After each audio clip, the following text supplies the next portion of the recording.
Hi, Diane. How are you? Be coming in, recording in progress. Everybody heard that. Um, I want to check before we start that everybody has the accessibility that they need. If you can't get the captions, you won't hear me asking about it. But if you want the captions in a larger format, you can go to stream text, which is in the meeting chat, and you can put that on an iPad or some other kind of thing. Some people like them if they have trouble reading these small captions. You can also adjust how much captioning appears. It's all under CC. Click on the CC and you'll see a choice for, what are the choices? Let me just see. Well, it's not letting me go on it, so I won't. Anyway, I want to welcome everybody who's here. We just hit 76, which is a really good number for us. The first thing I want to do before we start is ask if everyone can mute themselves.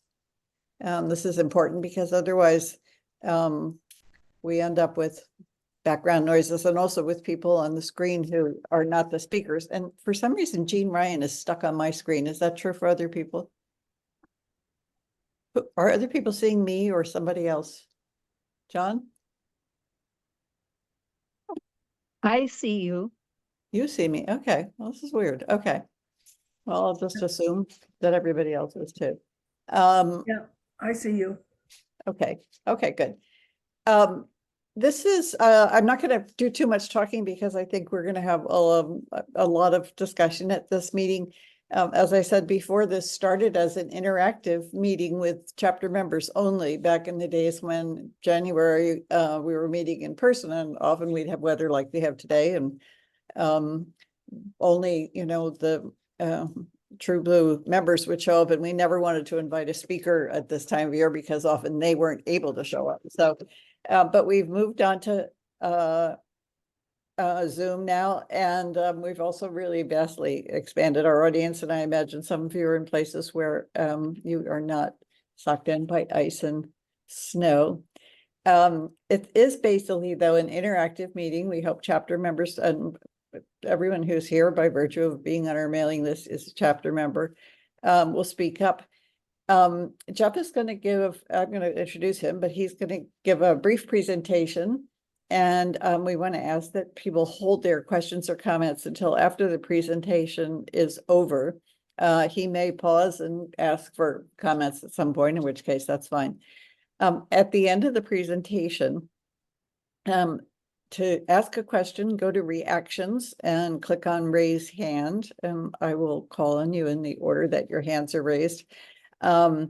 We want to ask, at least initially, till we see how much discussion there is, for people to limit their comments to 2 minutes, and with a 1 minute, one minute follow-up question. We want to give everyone a chance to speak. If I'll try not to jump in on you, but if it's running too much past that limit, I might have to interrupt. I want to introduce our speaker. Jeffrey Wax is an LCSWR. He is the director of the Emotional Health and Wellness Center at the Center for Hearing and Communication, CHC. We work together with CHC quite a bit, and many of their members have presented to us, and one is on our board. He's been there since 2002. He's provided counseling services to people who are deaf as well as hard of hearing, and he's worked with clients of all ages, gender, sexual orientation, and hearing disabilities. He's coordinated and presented programs on a variety of mental health issues, and I've heard at least one of them, and it was great. As well as mental health policy at regional and national conferences and in university settings. He got his master's degree in social work from Hunter College in 1994, and he is certified by the National Registry of Interpreters for the Deaf. Prior to CHC, he was on staff at a couple of different New York City metropolitan hospitals and smaller social service agencies. He is an experienced field placement instructor and supervisor for graduate school interns, and he maintains a small private practice. So I'm going to turn this over to Jeff, and I'm going to mute myself. Jeff, it's over to you. Thank you so much. Oh, thank you. Thank you for inviting me here. Happy New Year, everybody. And so glad to see people. It's wonderful. I think we all deserve a pat on the back for coming tonight. And I know that a lot of people probably, like walked into the other room and turned on Zoom, right? But I don't care. I think we all get a pat on the back for coming and being present and just being together. So thanks for having me again. I'm going to throw out some ideas. I'm going to turn on a PowerPoint, some slides to show you, and just to kind of throw out some categories of ideas and of things that I know, things that you may know as well. Sometimes people who know me, I like to state the obvious, or at least remind, serve as a reminder toward the lives that we live, the emotional lives that we live, and how to touch on them, think about them. And I'm going to show you, share my screen. And let's see.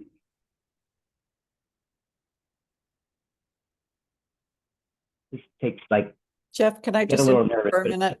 Can I interrupt for 1 minute?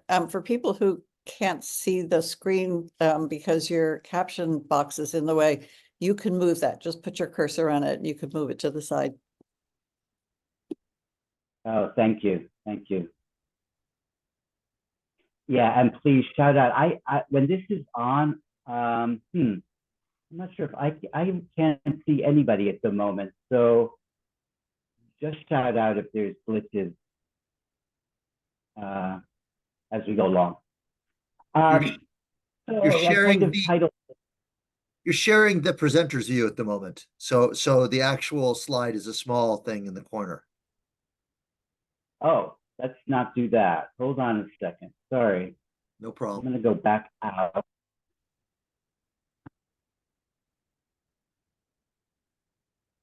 Okay, so I just clicked on play.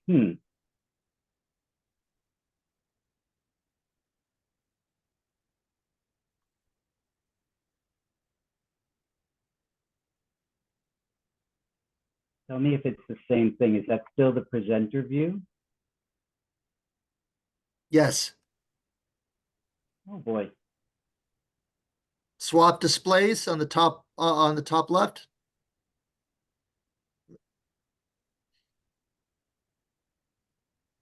And then play from start. Right, that's what I just clicked on, but let me No. Okay. is that the same, or did that Still the same. is it? Oh boy, I'm so sorry, everyone. I don't see any problem.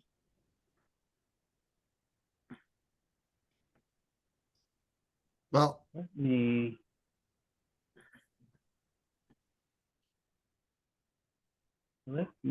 try, You guys are seeing this whole top toolbar, right? yes.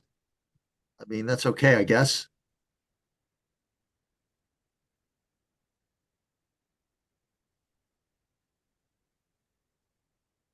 I mean, you can probably present with the top toolbar. It's not the end of the world. I'm just going to try one more time, and then we'll just deal with from a play from start.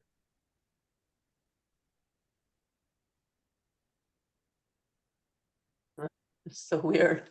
Yeah, that's still small. It's Is it supposed to be, I'm sorry, is it supposed to be showing the slide that says emotions, resilience, and change? Right, and it's supposed to basically fill the screen unless you're looking at everybody's, the gallery view along the side. Oh, I think- don't worry about the gallery view. All you need to worry about is how your PowerPoint is showing on the screen, because people set their own view. And if you want gallery view and you're in the audience, you just go up to view and set it to gallery plus the PowerPoint. But generally for clarity, we just have the speaker and then the PowerPoint up. And I'm sorry, I don't remember PowerPoint well enough. I haven't given a talk in a long time to say how you want to set this. Do you want to go back So to swap the only thing- displays just once more, or use?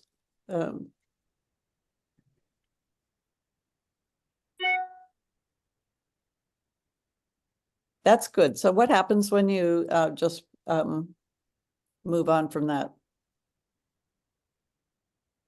That looks good. Can you Okay. click on slide number 2?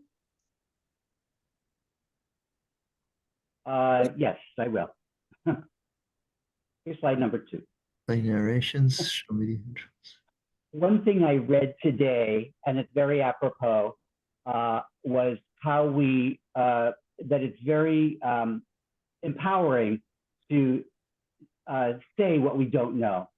So I'm not a PowerPoint expert, and I feel just right about that. So again, sorry about that. So we're going to look at or talk about emotions and emotional life and promoting resilience in life, which can hopefully lead to change.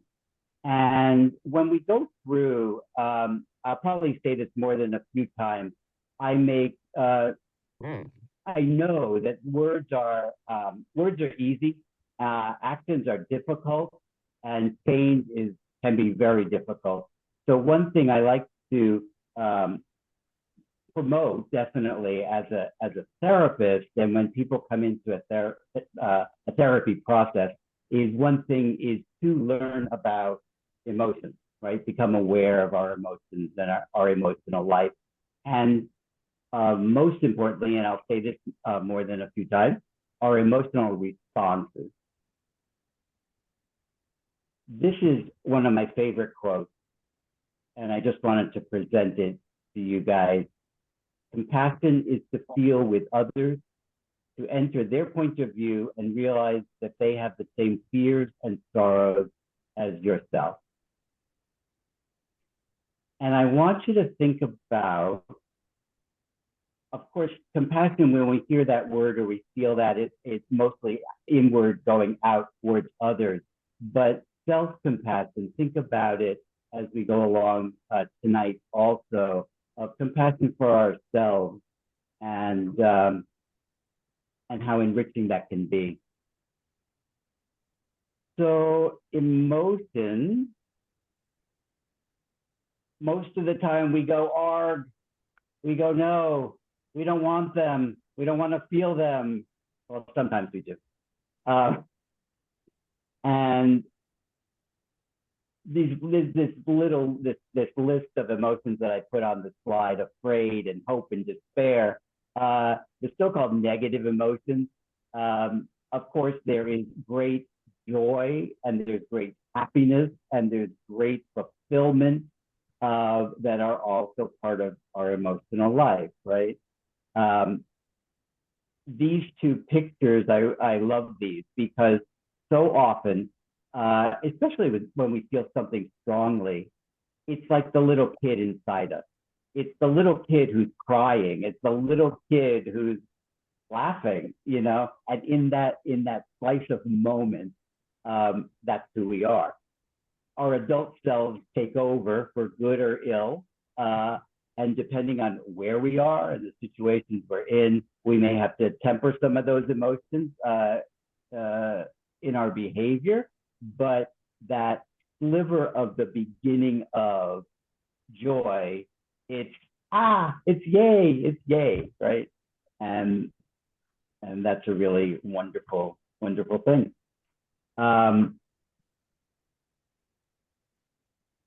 One thing about, oops, I'm gonna not go to the third slide yet. one thing I mentioned a second ago was also around our emotional responses. Very simply, it's how we respond to a situation. That could be a person, that could be our environment, that could be anything. And we respond all the time, right? We take a sip of water, we feel the coolness of the water down our throat, and we might go, ah, or we're in a really frustrating situation and we feel frustrated, right? That pops up in us. Important to know that. Like I said, it's kind of obvious, but when we're talking about resilience and change and how we get through life, how we get through the day sometimes, it's our emotional response that we are very much feeling in the middle of situations. Feelings that are related to what my next slide around hearing loss. This slide I'm not going to keep on very long because I don't have to tell all of you some of these emotional impacts when you're living with hearing loss and some of these common experiences of sometimes feeling socially isolated, and the dinner table syndrome, which I'm sure people know about when you're at dinner and everybody's chatting and we're missing conversation. Communication has a lot of barriers at a situation like that. Sometimes we feel like there's limited empathy from others, that people don't understand. And this phrase that it chips away at our self-esteem, somebody mentioned that to me years ago. I thought it was so apt because you can feel so confident in life. You can feel so skilled at what you do in job, or when you used to work, or in a hobby, or whatever it happens to be. And then something in a situation comes up that maybe we're missing because of communication, and we feel this big sometimes. That undermines our confidence. And that whole range of emotions in many, many situations, frustrations and anger and stress, anxiety can bring on depression, sadness, all of that. We all feel that in lots of different situations, right? But definitely on the impact when living with hearing loss. The other side of the slide, I want to explain a little bit, because it's the I don't matter or it's not my fault. Those phrases are sometimes called, in my field, sometimes called negative beliefs or negative thoughts, negative messages when we're in a situation that includes a frustration, let's say, or anger, for example. We're made to feel like it's my fault, or we're made to feel like I don't matter. Actually in the past few weeks, it's come up a lot with some of my clients and some of the things I've been reading, how important it is to be the phrase of seen and heard, of seen and regarded as a person, right? So often, as you know, with hearing loss, we can, and often known, right, as the invisible disability. Don't like any of these words, but they're the words we have, right? But we're made to feel sometimes invisible, as if I don't matter. Not a good thing, right? The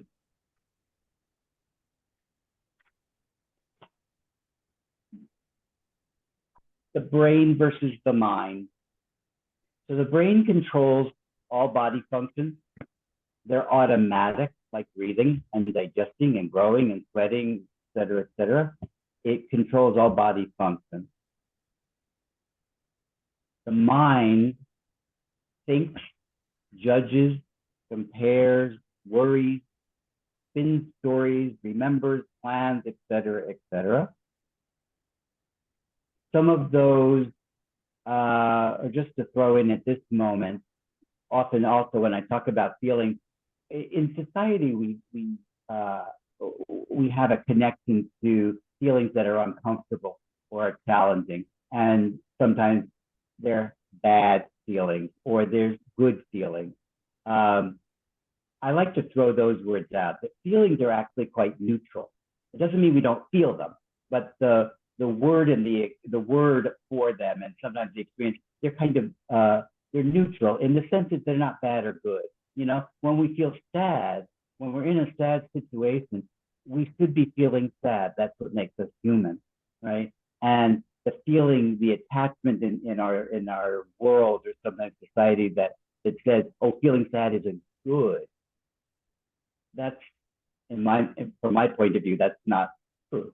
All feelings are good and should be felt. They're not all comfortable. They're not all. Some are quite challenging.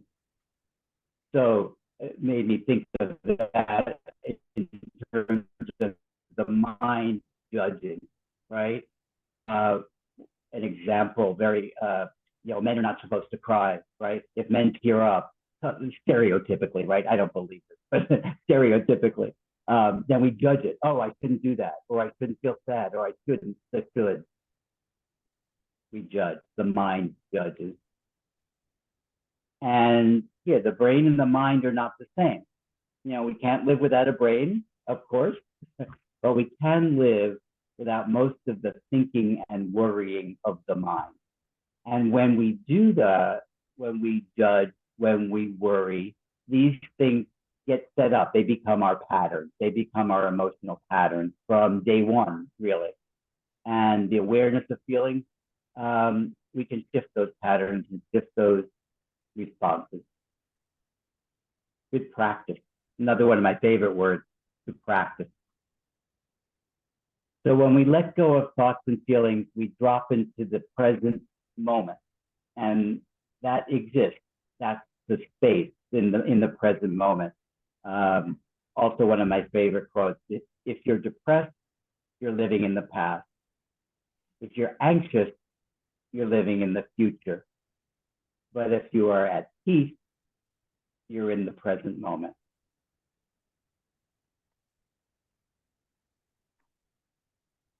And that space, living between the thoughts, it's sometimes called. This is from the meditation perspective, that we try to find the space between the thoughts, be the space between the thoughts, because in that space, it's not future, it's not past, it's now, and it's quiet and calm, peaceful.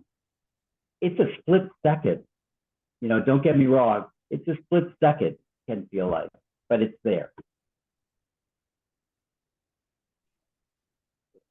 This is how we sometimes feel, both happy, sad, anxious. There are, that kind of sit side by side sometimes. Another quote I enjoy: the practice of being present for experience, right? Again, if we're in the past, if we're in the future, we're not in the present, and we're missing the experience of what's happening. We can change our emotional response. One way of changing it, again, I use the phrase, we add other. Other is what? Other is usually something positive, but another thought, another practice. We don't have to stay. This is where a conscious choice comes in. Choice can be everything.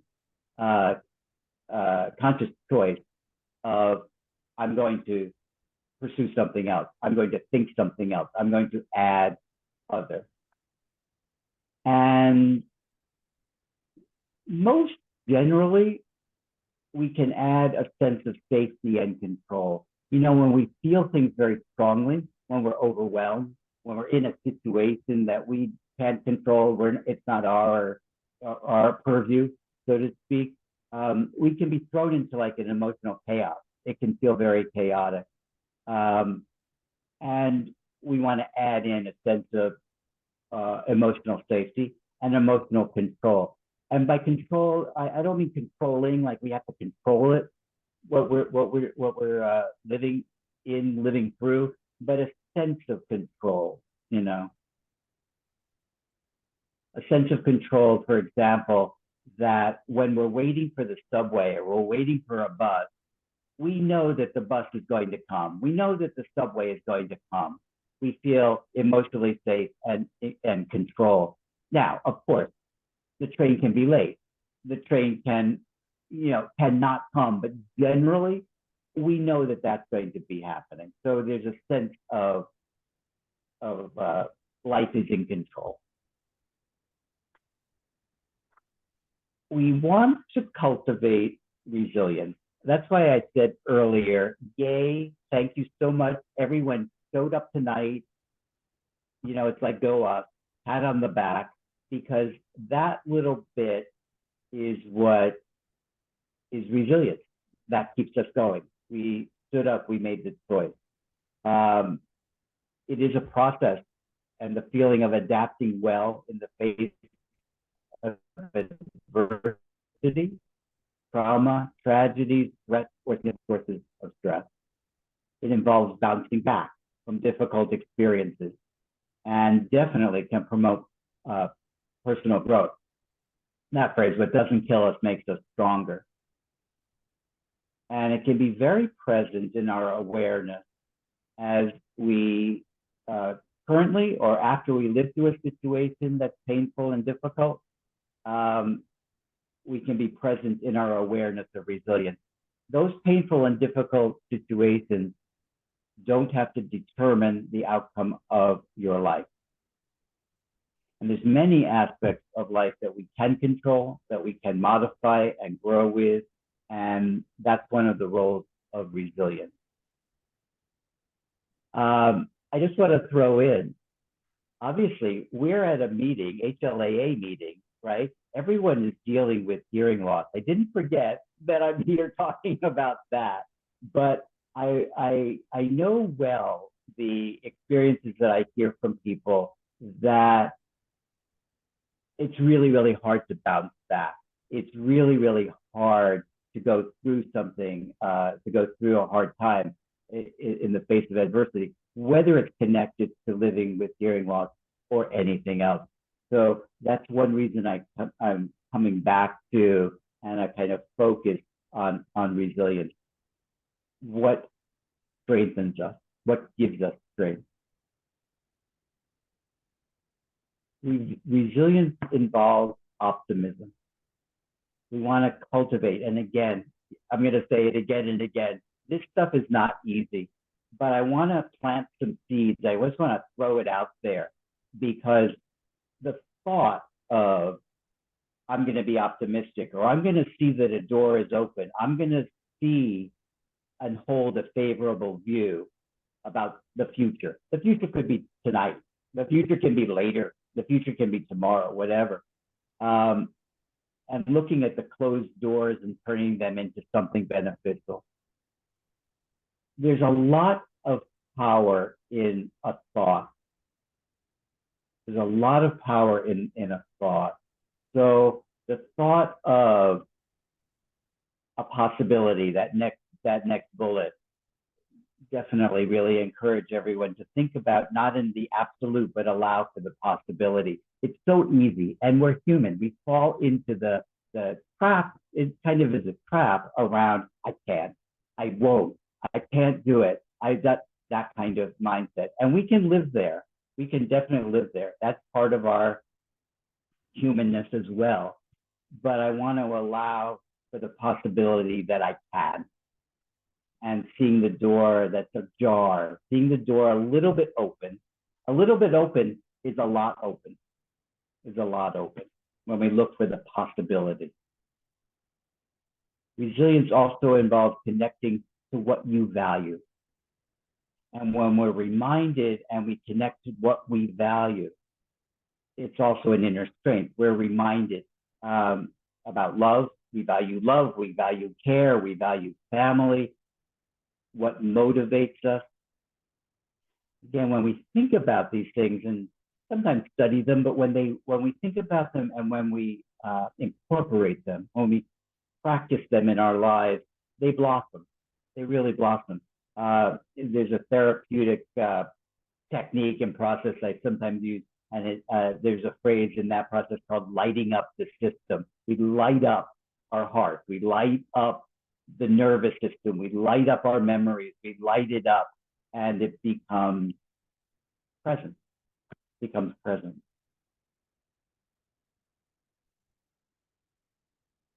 So here, resilience does not mean that a person won't experience difficulty or distress.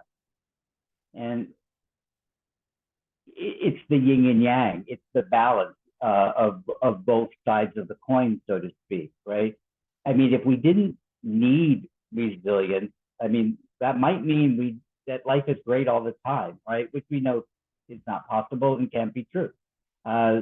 So when we live through something that's adverse, we experience pain, emotional pain, and stress.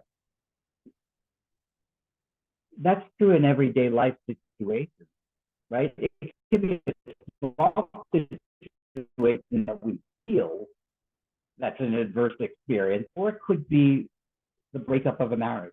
It could be that someone's passed away and we're in grief. That's emotional pain, right? It's not unusual, right? We all live through. Nobody's immune to pain, to hardships in life. And that third bullet, the ability to learn resilience, be aware of that strength, and it is an inner strength, and that it's ordinary, not extraordinary. It's not something that you have to search for. It's not the Holy Grail. It's right here. It's right here every day.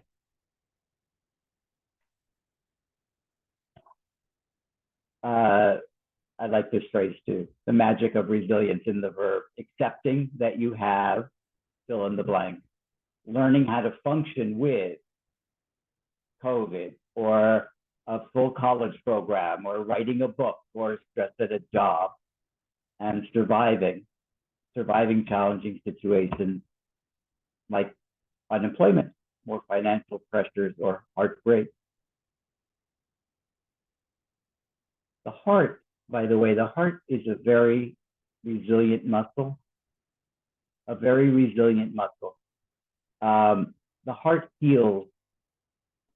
It doesn't heal without scars, but the heart heals. Very resilient muscle. These I wrote down. It was a presentation for people who really didn't know anything about hearing loss. And I like these phrases, but I'm going to switch to the next screen because it really can be about anything in life, who we are, right? I think these are very, very good guideposts. And what do I mean? Be the author of your life story. So there's a whole host of literature and thought around the hero's journey. And the hero's journey is basically a story. Dorothy in The Wizard of Oz is a hero. Every story is a hero's journey. Star Wars, all of that. Dorothy is the hero of her journey from home to finding home, to getting back home, right? And all the adversity along the way. We all have a story where we've had a past and we've come to this moment, this present, and a lot of story, a lot of sometimes not so great story, and how we can change that story as best we can and be your own author. Guide your life. Build connections. We can't live without each other. I mean, a lot of studies in the past time now that we're so used to Zoom, and I think a lot when we're on Zoom, we do feel connected, right? I know you're all out there.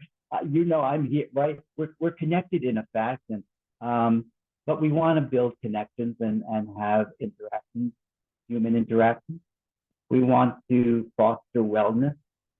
We want to take care of ourselves, our spiritual selves, our bodies, our minds.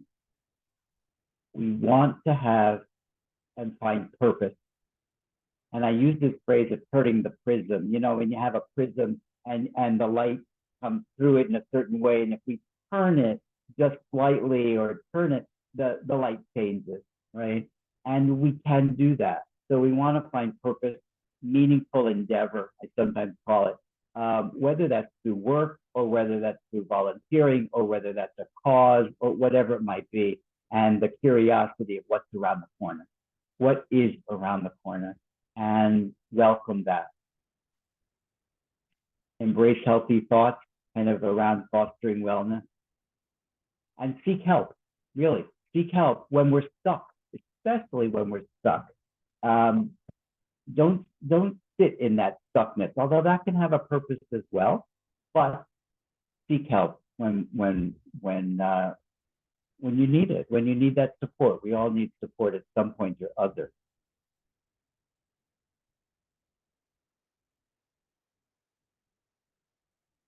And the journey is on. I want to, before we get to the questions and discussion, I want to just throw one more thing in that I forgot earlier on in talking about emotional responses. And it'll probably come up, maybe this will start the discussion, I'm not sure. The emotions of anger, of the challenging ones, the distressing ones, anger and anxiety and depression, and we can be aware of them, especially if we're in a situation that has conflict in it, you know, that has conflict or that we're advocating for rights. We're advocating, a lot of my career has been about advocacy and making language and mental health and therapy, making it accessible for people. And one thing I would suggest when we have those, because you might be thinking, well, how do I don't want them. How do I get rid of them? We don't want to get rid of those feelings either. We want to live through those feelings. But I want to pose the question, of thinking about how those feelings serve you and what is the purpose of those feelings. So often we're in the situation where it becomes in a moment, sometimes often with a stranger, sometimes with somebody we know, family or whatever. And in that moment, it's just infuriating. And later we stay with that. We stay with it. We can't let it go. It just festers. It can fester, right? And so that's where I thought of these questions I'll sometimes ask people. Is that feeling serving you? Sometimes it can, right? Anger can spur us on to action. Another level of anger, usually not so healthy, ultimately not so healthy. But in any case, is it serving you? And what's the purpose? What is the purpose of that difficulty? So I know there's a lot. Jeff, okay, are you ready for questions from the audience? Sure. Oh, good, you took your PowerPoint down. To ask a question, as I said before, go to reactions and raise your hand, and we will call on you in order. And while people are figuring out, Jeff, I wonder if I could ask you, throw out the first question. I was really struck when you talked about finding yourself in a chaotic situation when you're overwhelmed and you're not in a place of emotional safety. I think a lot of us run into that with hearing loss. And I think it keeps us from, or some people keeps us from going out as much as we should and taking advantage of opportunities that might backfire on us. So what do you think about, or maybe the people in the audience could talk about what they do to insulate yourself from that overwhelmed, chaotic moment when you're in the middle of it? How do you get out? What do you do? Do you have any suggestions? It's when everybody's talking around you and what you want to do is stamp your feet and say, talk one at a time, but that's probably not the best solution. I mean, I think one of the easy answers, and again, totally recognize that an answer might be easy and the practice of that answer or that is not so easy. You know, when it feels chaotic, we want to make it safe. We want to let go of, ultimately, we want to let go of the distress. We want to let go of it. Everybody has a different way of doing that, and it can be, you know, different times. You know, in the moment, when we're in that moment, we might choose to leave. We might choose to leave the situation. We might, one suggestion immediately comes to mind: breathe, take a breath, and the practice of usually 3 to 5 deep breaths calms our physical system and calms our mind a bit. But ultimately, it's letting go of that distress. One thing just to throw in as well, and again, very aware of what everybody deals with in terms of hearing loss, but I hope you've been told that that phrase, "You are not your hearing loss." You are a full, perfect person. Every single one of you. You are, I know this for a fact, you are 100% perfect people. And you live with a situation in your life that is impactful, is really impactful.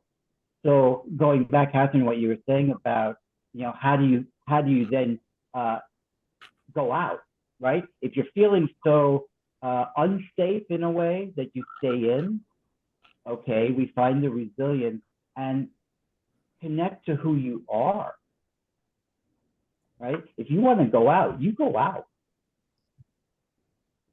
I want to just throw in one thing. When I say, and I know that you are perfect people, we are all perfect. However, there can be a lot of stuff in the way. There can be a lot of stuff in the way of that perfect person. I like the suggestion of the deep breaths to give yourself a moment to figure out what you're going to do next. Mary Whalen, do you want to go next? Mary, you're muted. You have to unmute. Okay, thank you. Okay, so I feel that this topic is so closely related to grief. Just a little background. I'm a freelance writer who sometimes writes for Hospice Foundation of America. I'm very much interested in how hearing loss affects us emotionally, and I'm one of the co-administrators of the Facebook group Hearing Loss, the Emotional Side. One of the things that I feel is very true is that we often are in such denial of all of the transformation we make from a hearing person to a person of different levels of hearing loss. And society pretty much encourages that. We try to be so-called normal, so to speak. So in essence, hearing loss is disenfranchised grief. And I think that one of the things that happens to us is that we go back and forth with all of the emotions due to life experiences. Sometimes we're angry, sometimes we're depressed, sometimes we're angry, sometimes we're fine. But sometimes we try to deny those emotions because we're not supposed to feel them. We're not supposed to be anything other than so-called normal. Would you like to comment on that, Dr. Wax? Absolutely. Thank you. That's fantastic. And just call me Jeff, please, everybody. I think you're absolutely right. We do deny. There's a lot of denying of our feelings. It's what connects with what I was saying before. This really supports and emphasizes of living through a feeling and getting used to, and it's difficult, but getting used to that even distressing feelings are okay. It's just distressing. I know that's so silly to say. I know what it feels like as well. Everybody goes through difficult times, right? And uncomfortable and challenging feelings are not easy. And we like to deny them. I spend a lot of time with clients talking about this stuff and not getting, and the phrase, I know you want to get rid of the feeling because you don't like it, but try another way. Because in the other way, when we don't deny it, it of course becomes real. It is real. And then it has more opportunity to dissipate. It has more opportunity. When we deny it, don't you think we're just literally putting it aside? It doesn't mean it's not there, right? We might literally put it aside on the other side of the room or under the carpet or whatever, but inside we're holding it on. We're holding on to it, I mean, in some fashion or other. I mean, that's kind of an essence of stress as well.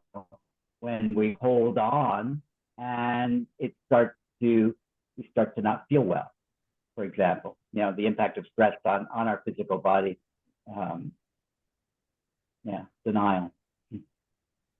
There was a woman who was part of HLAA who, when I got my second cochlear implant, I had a very small amount of hearing left.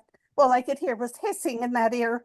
And she said to me one day, she was bilaterally implanted, say, I am deaf. And it was such a moment of revelation for me because I felt like I accepted myself in this new form, whether it's capital D or lowercase d. It was like life has changed and these are the solutions that are put forth to you. I just want to say that. Thank Yeah. you, Mary. Yeah. Rosalia, you're next. Unmute yourself. Hi, everyone. I'm Rosalia. Happy to be here. Thank you so much, Jeff, for your talk today.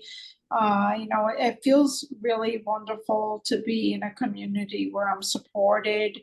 I do struggle immensely with my hearing loss. And, one thing that I am trying to make peace with is that it is a sense of loss for me. There are times when I go out and we're at dinner and everybody's talking. I hear 3/4 of the conversation and then everybody starts laughing and I miss it. And I realize that's just part, I guess, of what I have to deal with, but it is frustrating to me. At the end of the day, I realize everybody's got something and this is something that I got, but hearing loss is significant and it's difficult and I do get frustrated. I try to take it in stride, but there are moments where people are rude and they were like, they'll huff and puff because you can't hear them. And it's not easy. It's not easy. I do the best I can, but it is challenging. Losing my hearing when I turned 30 is a significant, loss. It's one of our greatest senses that I have, I have 75% hearing loss. So I hear 25% with my hearing aids. I try the best I can, but I still struggle. And then sometimes I tend to isolate, when I know I'm going to a big party. Sometimes I'll avoid going to that party because I don't want to be in a room with 100 people screaming and it's just too difficult for me. But I just wanted to share and I'm happy to be here. It's wonderful to be in this community and I try to make jokes about it because if I don't laugh, I'm going to cry. So I might as well make it light.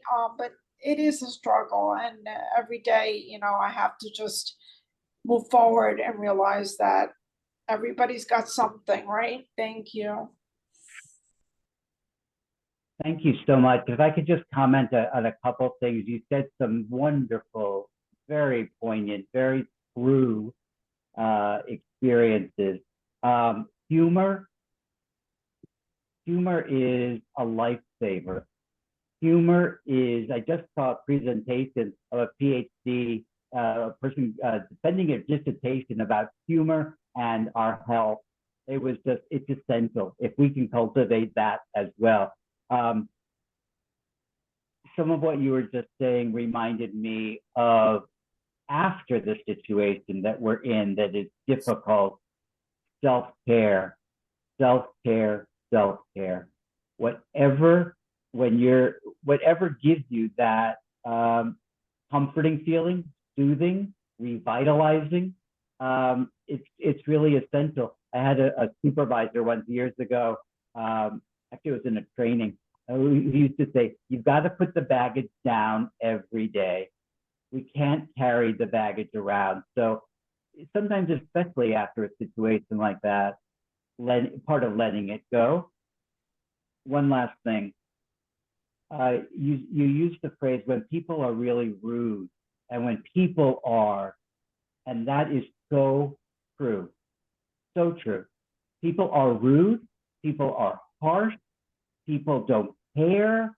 We could make a laundry list. That's not all people, of course. But I just wanted to mention that phrase. It's the person that is being rude, not you. It's the person who is putting something out there. You don't have to pick it up. That doesn't mean it's not a difficult situation. But right alongside that, they're the ones who are being rude, not you. Thanks. Victoria, Kelly? Yeah, you have to unmute yourself.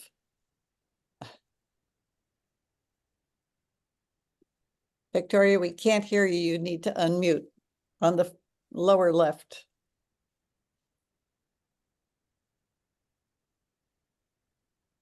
Or she can hold down the space bar maybe. Okay, can you hear me now? Yeah, thank you. Yeah, I'm frustrated actually right now with this. This is a discussion about feelings. I mean, this is pretty much general mental health. I thought the group was going to discuss more coping strategies for hearing loss. I want to give a prime example about my frustration this morning. My brother's doctor called me. My brother's in the hospital, and my brother's doctor called me, and I'm not close to him. My brother's 500 miles away, and the doctor was going so fast. I don't know if others have this problem, but the fastness of the speech, is so hard. I have to advocate for myself. I said, doctor, you need to slow down. I have a hearing impairment. He slowed down for just a few minutes, but he kept it up really fast. And I had to say to him again, listen, doctor, I'm sorry I lost you because you're speaking fast again. You need to slow down. I'm finding that the onus of the responsibility is on us always to tell people how to, slow down or something. And the other people, I mean, even doctors, they do very little to accommodate us. I'm wondering about the education that is done by these advocacy groups. They should be going in and telling professionals of all across the spectrum about how to deal with deaf clients. I'm at the point where I'm just going to say to people, if you cannot slow down, just send me an email, because it's too much trouble to keep up. And then I get off the phone and I have headaches or I feel nauseous. It's just phone conversations are just, and then, my hearing doctor said, well, why don't you use the phone thing where, the caption call. The caption call doesn't keep up, and I get lost in conversations, and it's not even worth it. I don't know if anybody else has had that, but we're doing our best. But the frustration I have is that it's always on us. And it's just a suggestion. I'm going to, from now on, going to say, if you cannot slow down, just send me an email and I'll respond. Maybe other people can do that, because it hurts the brain. If you don't have hearing loss, affects the brain. And, my brain is just getting too tired for telephone conversations. Thanks. Yeah.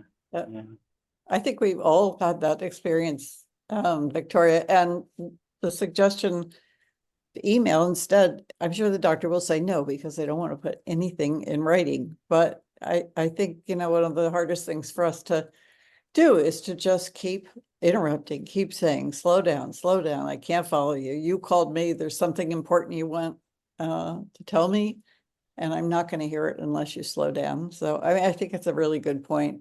And Jeff, do you have any comment about that? Well, I think I appreciate that you expressing the frustration, because I know we all look for the right answer and the coping mechanism, so to speak, that will really, really work. Life is so imperfect. I wish it weren't so, that to find a doctor or to find somebody who will slow down, all of that, then it becomes connection and becomes reciprocal communication that is terrific. And too often in professional situations, that isn't the case.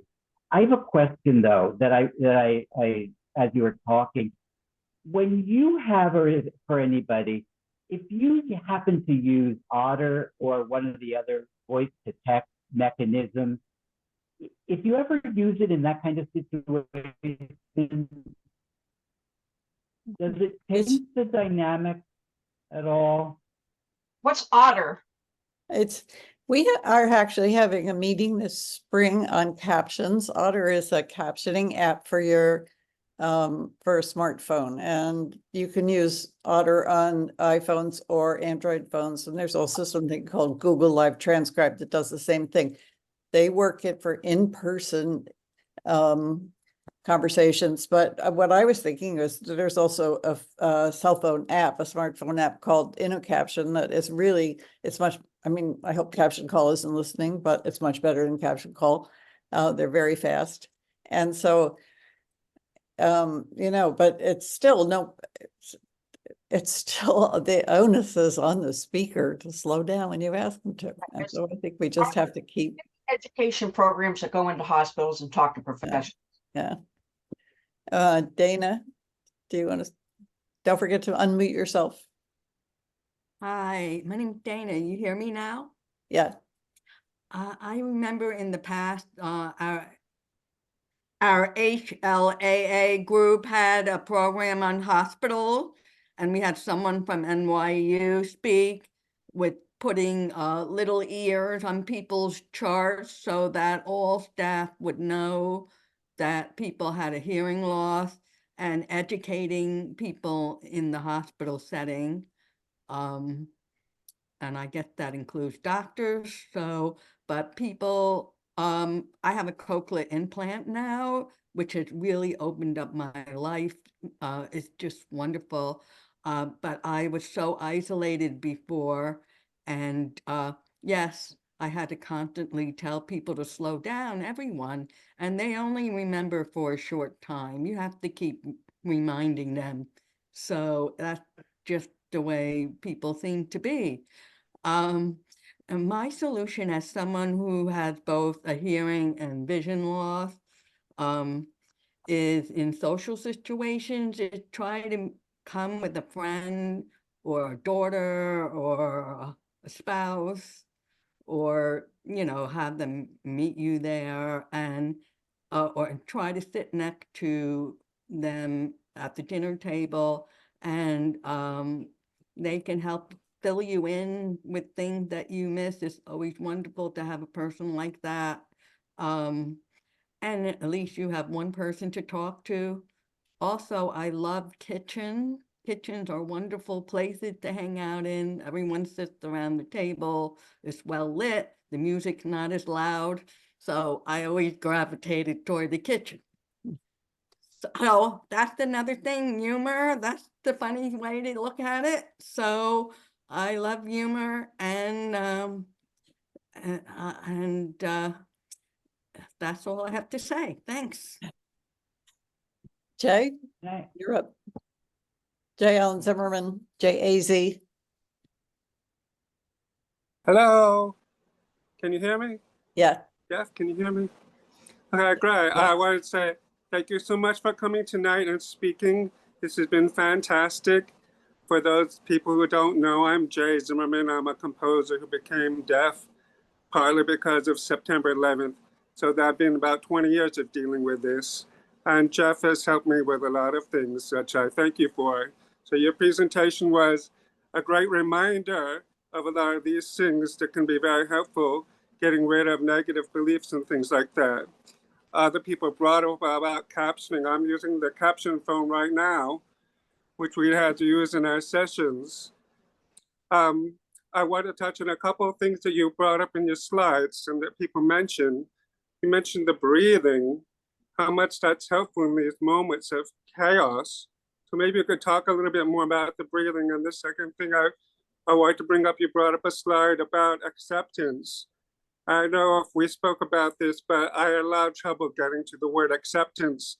First, I had to do acknowledgement of reality before I could get to acceptance. You know what I mean? Just acknowledging I am really deaf. So I don't know if you have some thoughts on those two topics. Thanks, Jay. It's good to see you. Breathing is wonderful. Breathing is a great technique, and it is something that, of course, we don't have to be taught to do. We know how to breathe, right? So that's why it's used in meditation or other kinds of practices so easily. It's a focus, breathing in a more structured way, which could be just taking 2 or 3 deep breaths. It helps us focus. There are a lot of different kinds of breathing techniques if one wants to connect it to relaxation, which it does. It helps the body and the mind relax, literally relax. So that's explore breathing. There's a lot of apps, actually, by the way. There's a lot of apps, what kind of animations where you can follow like there's one I've seen with a flower that blossoms and then closes up, and you breathe and you follow. There's if you explore that, there's a lot of different apps around breathing. And I want to, if I can, just for a second, go back. There are coping things, and there are things that one can do. I want to go back because I have a lot of experience actually working in a big hospital. Just to let you know, there are things that I guess a lot of people don't know about. One, for example, is the CHC, my agency. We put together a training program for New York Health and Hospitals that someone just told me recently that's still being used. So there are training for staff. There is training, I'm sorry, for staff.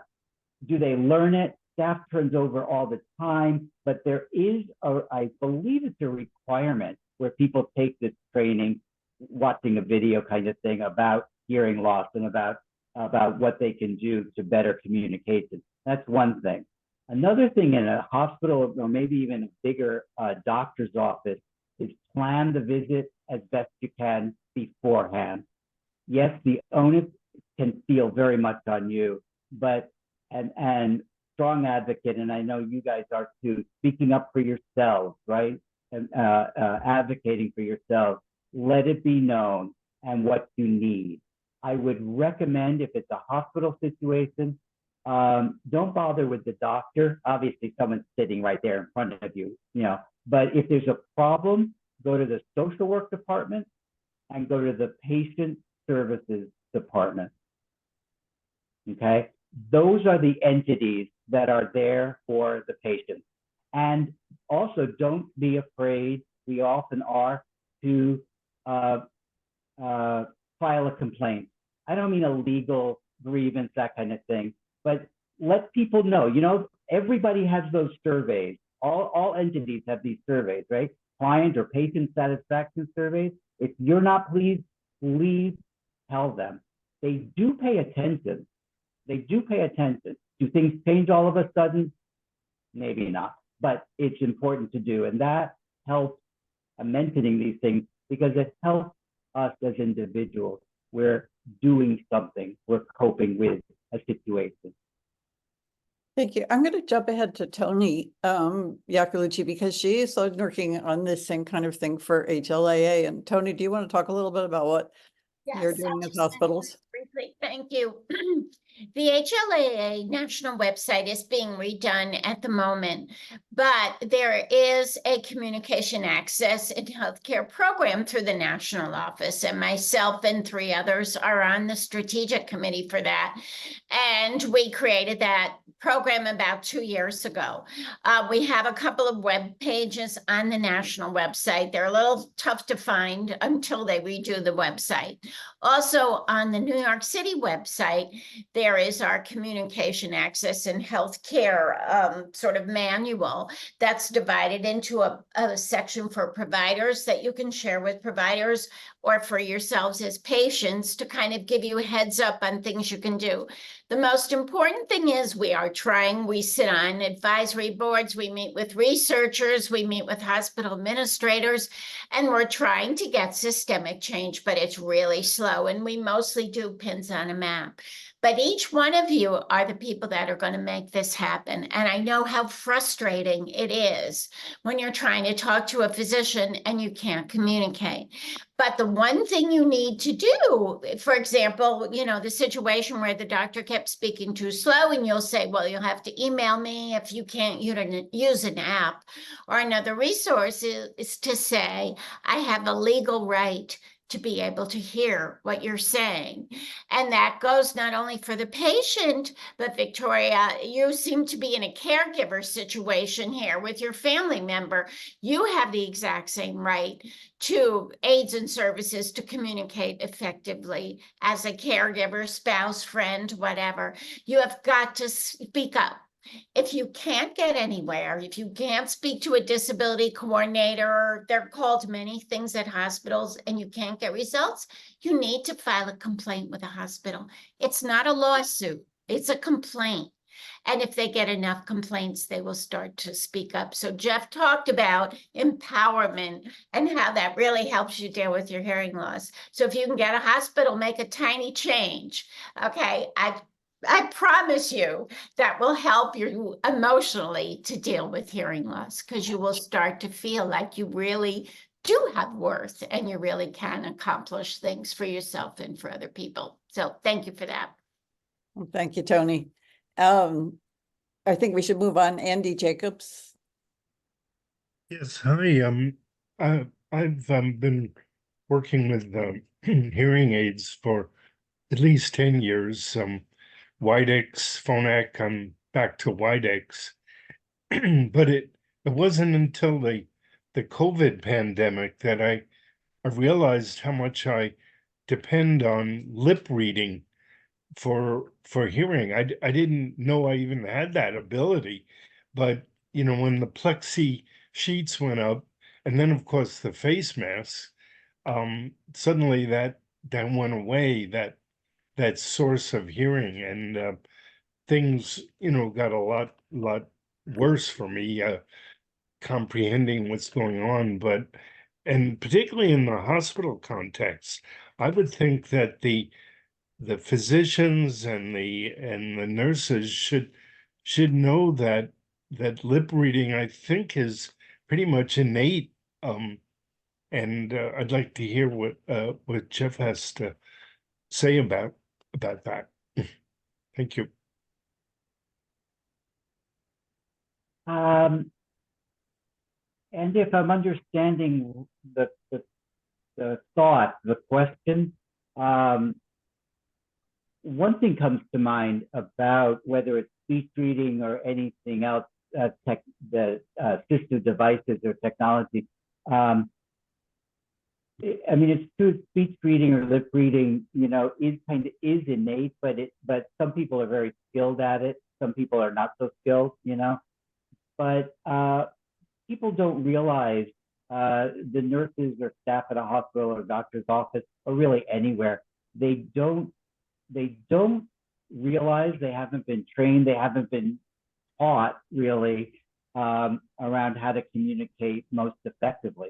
Looking at the person, not looking away, all things like that, proper lighting, proper clothing sometimes, a quiet environment, all sorts of things that I mean, I've gone into do in-service presentations around this kind of stuff.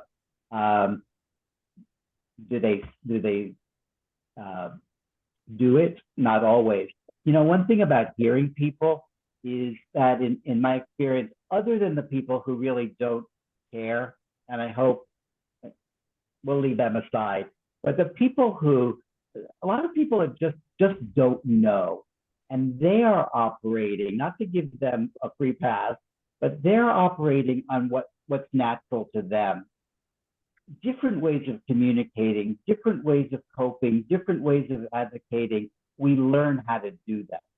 And then they become a natural part of who we are. In my office, I'll never turn around where my computer is if there's a person sitting in front of me and keep on talking. I would never do that. I learned how not to do that over years of practice. But the hearing person, they don't have that same practice. And also, I have found with hearing people is that they're afraid. We're afraid. When we don't know what to do, what's the classic joke that's not really a joke? When a hearing person confronts a person with hearing loss or a sign language user, what do? Louder, right? I mean, sometimes that's effective amplification. Sometimes that's okay. Most of the time it's not. It doesn't, there's not a clarity of speech with just raising your voice, right? But they do that, I think, out of fear, ignorance too, but out of fear. Meryl, you're next. Okay, can you hear me? Yes. Okay.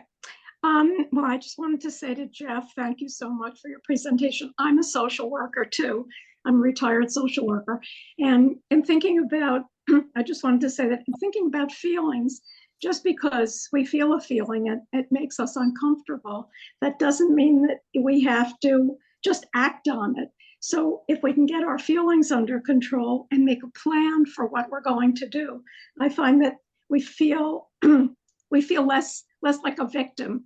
So if we prepare in advance some of the things that we're going to do and proceed as though we're not afraid, even though we really are afraid, I think that's helpful. So one of the things that I do when I go into a social group, I immediately take out my phone. And some people don't know why I'm saying, and I will say, I'm not taping you, but this is for my hearing aids. And then sometimes people will get interested and say, well, how does that work? And what do you do with it? So I find that that's a helpful icebreaker and to prepare people for something that maybe they're not familiar with. And the other suggestion that I have, and I have been in 2 doctors' offices recently with the problem of the doctor talking with his back to me. When I say to them, I have a hearing problem, could you try to speak more slowly or more clearly? That isn't so helpful. But when I model it for them and I say, could you please speak more clearly and slowly? I find that it helps them understand what I want them to do. And I think the other thing that we have to try and do is, no matter how angry or upset we feel, if we take an accusatory approach with professionals, we're not going to get as far as we would if we just get our feelings under control and we say to the doctor, I know you're saying something really great to me, but I can't hear it when your back is turned to me. And then when they do, I say, wow, it's so great to see your face, and just joke with them a little bit. I think if you make it not so accusatory, you may have to be accusatory at some point, but if you try a little lighter touch, I think you'll find that you can bond with them, form a relationship, and maybe get further. But you have to remind them. That's my suggestion. That is good. Yeah, thank you, Meryl. Adelaide? Hi, mine's short.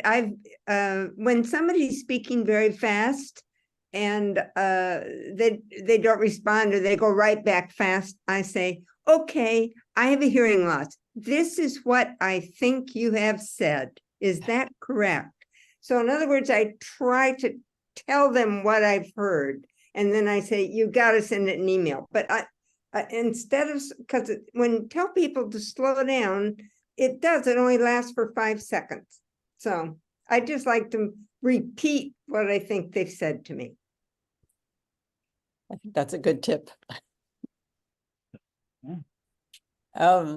Jeff, do you want to say anything, or should we move on to Jerry, who's disappeared visually? Oh. Jerry, are you still here? I am, yes, thank you, Catherine. As many of you know, I've been active in advocating for accessibility for people with hearing loss in public places. And as Jeff and others have alluded, most of the time, the employees don't know what that means. They may not even be aware of what accessible technology their organizations make available. So as Jeff was suggesting, I think that there's value in empowering yourselves as individuals to be self-advocates in all places of public accommodation. And when you encounter people who don't have any awareness, don't want to say ignorance, because they just lack the education, I think we have a moral commitment to try to further that. And the way to do that is to provide them with the information and to provide the managers, the people in decision-making authority. I'm a movie lover, and New York City now has an open movie caption ordinance. Movies now come with open captions. It was only because I contacted our city council member and I said, can we have this? And it came to pass. And that's just one example, but I think the reason why we're still behind the times in many respects in relation to the Americans with Disabilities Act, which is over 30 years old, is that we don't often enough speak up. And I think that, again, goes back to Jeff's comments about isolation and people not wanting to take responsibility for themselves.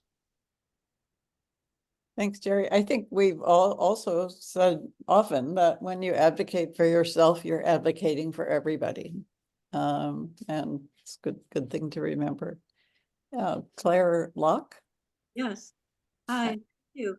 I'm a New Yorker, but I'm living in Chapel Hill, North Carolina now. So it's nice to be seeing all you New Yorkers. It makes me feel at home. And I'm very, very happy to hear all of you. I agree so much with what the last few people said, Meryl and Adelaide and Joe about advocating. And I think that in social situations, I've often felt that people might think that I'm kind of strange because I'm not reacting in certain situations because I haven't heard. So I think that letting them know ahead of time that, you know, if I don't laugh at a joke or something, it's probably because I haven't heard. And that kind of loosens everything up, you know. But I do want to say one thing that nobody has mentioned, and it's the emotion of sadness. And for me, the thing that has made me very, very sad is I've lost the ability to hear music the way music is supposed to sound. You know, I'll put the radio on, the classical station, WQXR, or the station that we have here, and it just sounds like noise. Especially the upper registers are it's just like, it's like screaming and tinny and horrible. And it's just made me very sad because music has always been something that's comforted me so much. I grew up in a musical family. And anyway, I've asked my audiologist if there's anything that technology out there that can change a hearing aid so that you hear music the way it's supposed to. And so I'm just opening that up to Jeff or to anybody out there that has any solution to this, or if there is no solution. And Claire, if I can suggest, our December meeting was about music, Oh, listening to music, and John, you can tell me, I forget, is that available, is that recorded and available on our website? The December meeting? Catherine's, I'm sorry to say that it's not Oh, right. available. There are some other,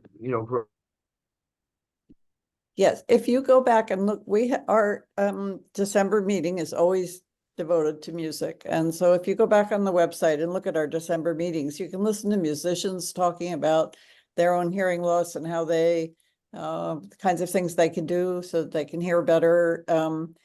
Lots of little tips, sort of come up in those presentations. And also some of them are really just wonderful because you can see and at the same time hear the music because partly because it's captioned.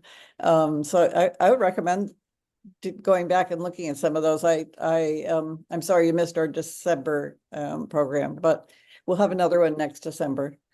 I'll take a look at that. Okay. I just know if there was any particular technology or particular type of hearing aid. Well, one person said at this one, I think in this December meeting, that if you really want to, you can ask your audiologist to set your program so that John, I need your help. What is it that no interference, or it allows all sounds in? Is that what is it? It's a music program basically on a hearing aid or on a cochlear implant.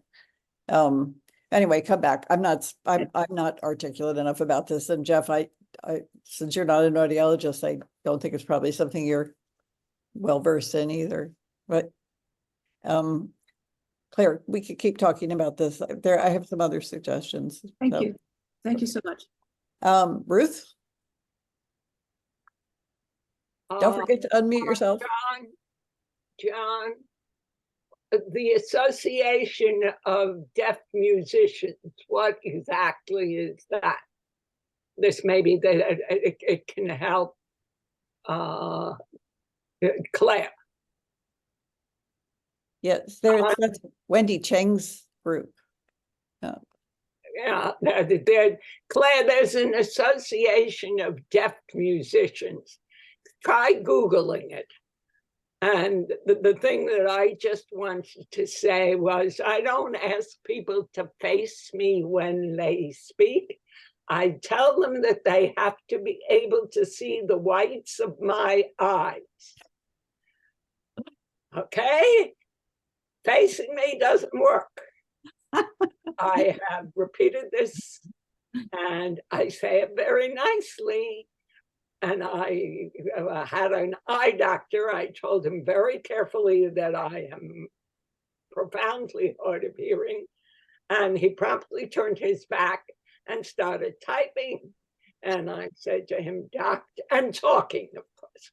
And I said to him, doctor, I can't hear you. And he apologized and turned around. Yes, we just have to keep asking, because that's the only way. And each time we ask, we're helping all the people who come after us. So I know it's annoying. I know it's frustrating, but keep doing it, please. Thank you. I love your phrase, Ruth, don't talk until you can see the whites of my eyes, because it's humor too. It eases the situation. Lissy? Hi guys. I just wanna give maybe 2 or 3 suggestions. Rosalia, you talked about not being able to enjoy going out. I did an interview, I think about two months ago, and one of the people that was on the panel said that when they go out, they bring a hearing buddy and they sit down next to that person, and that person tells them whatever is going on or whatever they're speaking about. that may be an option. I know we talked about closed caption on the phone. That doesn't work well with my phone. I don't know if it's just an Android thing. Maybe it works better with iPhones. But what I use is different headsets. I do have a cochlear implant, but unfortunately, the sound is not good enough for me to understand Zoom meetings or telephone calls where I can stream it. So I have different headsets that I use. That may be an option for some of you guys. I would like to ask, because there's a few people here that either social workers or work for the hospitals or work with hospitals.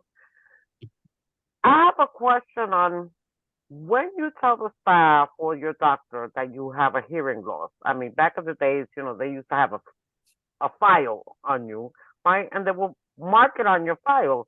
Now with, everything being computerized, how do they identify people that have hearing loss? Does anybody know, can answer that question for me? Because when I go to the doctor, I immediately tell them I am deaf. And if the doctor is on his laptop, on the computer, and he's talking away, I'll just sit there and just wait.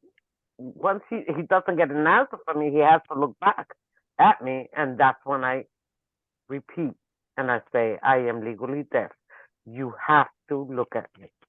If you're facing the computer, you're talking to the computer. You're not talking to me. So, anyway, I just had those comments and the question about how is it now that they identify people with hearing loss since we're in the computer age.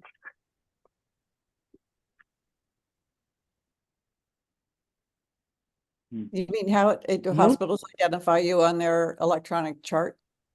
Is that what you're asking?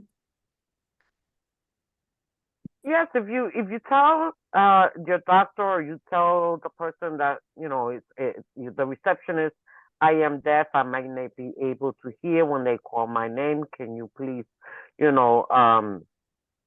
make sure that if they call me, somebody to wave at me or something. And I've asked several times, can you please put on my file, my medical, chart that I am deaf. So I'm just wondering, how is it now that they identify patients that are deaf or hard of hearing? I think maybe this is a topic for an entire chapter meeting, and Tony's really an expert in this. We're really running out of time. I think we could have one last question, and let's think about doing a chapter meeting on this topic of doctors and hospitals and so on. So, Jean, if you have one last question. Yes, the topic of talking too fast. I grew up in a place where everybody talks slow, except there was one person in town that we knew, a teacher, who talked fast. I've never been able to understand people, even with good hearing, who speak very fast. And I just keep asking them, could you speak slower? What did you say? And my rule is 3 times, and that's it. If I can't understand and I've asked 3 times, then I just am not going to understand. It's just impossible. But having another disability, using a wheelchair, we're already used to asking, speaking up because we have to, and people don't even understand that a wheelchair can't go up a step. So I get it that people don't understand about hearing loss. Oh, it's just a little bit of a step, or it's just 2 steps, 2 little ones. Well, I can't make my 400-pound chair go up 2 steps. So I think it's really important that we speak up and try not to take it personally, because our main goal is to communicate. And, we have to kind of put our feelings aside. I think, and the other person's feelings too. We don't want to hurt their feelings, but we don't want to hurt our own. But what we need to do is hear. So are there any certain meetings that talk about the different apps that are available?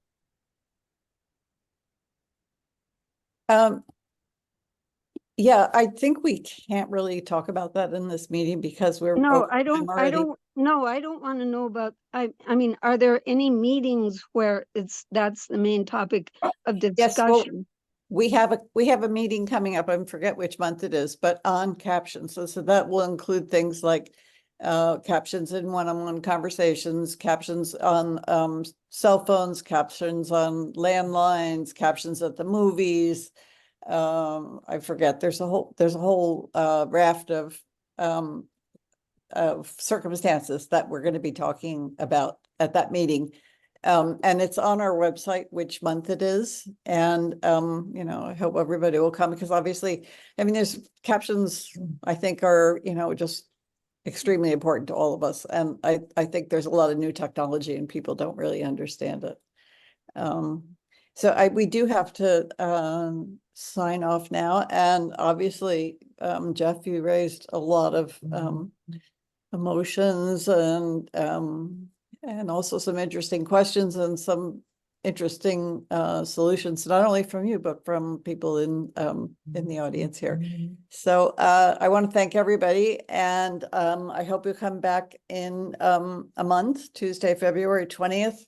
Our program is on hearing aids, and we have Barbara Weinstein, who is CUNY Graduate Center program in audiology. We'll be talking about what, for a lack of a better term, we now call prescription hearing aids. And Thomas Powers, who is an audiologist, is going to talk about over-the-counter hearing aids. So we're going to see the spectrum of hearing aid, what's available, what's new, and I think it'll be a good meeting. So I invite you all to come back. And Jeff, I want to say thank you very, very much again for this. It was great. Thanks. My pleasure. Be well, everybody. Take good care of yourself. Okay. Bye.